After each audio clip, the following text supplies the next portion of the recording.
Bonjour à tous. Aujourd'hui, portez-vous du fruit?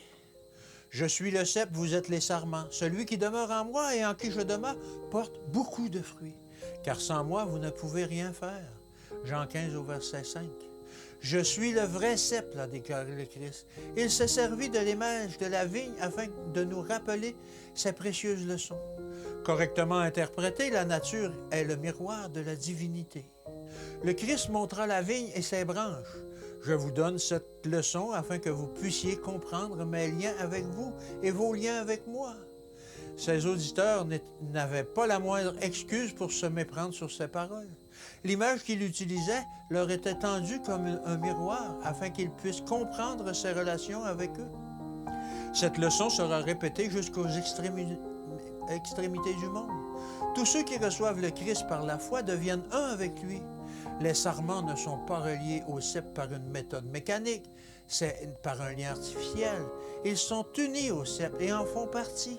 Ils sont nourris par la racine de la vigne. C'est ainsi que ceux qui reçoivent le Christ par la foi deviennent un avec lui en principe et en action. Ils sont unis à lui et la vie qu'ils vivent est la vie du Fils de Dieu. Ils tirent leur vie de celui qui est la vie. Le cœur doit être uni au cœur de Christ. La volonté doit être soumise à sa volonté. L'esprit doit devenir un avec son esprit. Les pensées doivent être amenées captives en lui. Un homme peut être baptisé, son nom inscrit sur les registres de l'Église, et cependant, son cœur n'est pas changé. Les tendances héréditaires et cultivées peuvent encore endommager le caractère. L'homme régénéré jouit d'une union essentielle avec le Christ, de même que le sarment tire sa subsistance du cep et par conséquent porte beaucoup de fruits. De même, le véritable croyant est uni avec le Christ et révèle dans sa vie les fruits de l'Esprit. Le sarment devient un avec le cep. L'orage ne peut l'emporter, les gelées ne peuvent détruire sa force vitale, rien ne peut le séparer du cep.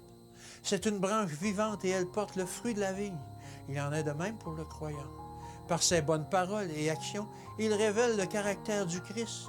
De même que le sarment tire sa sève du cep, tous ceux qui sont véritablement convertis tirent leur vitalité spirituelle du Christ.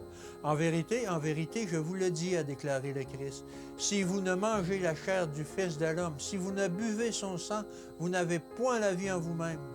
Celui qui mange ma chair et qui boit mon sang a la vie éternelle, et je le ressusciterai au dernier jour.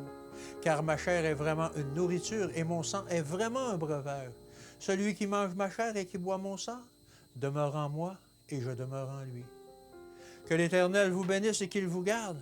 Et je vous dis à demain.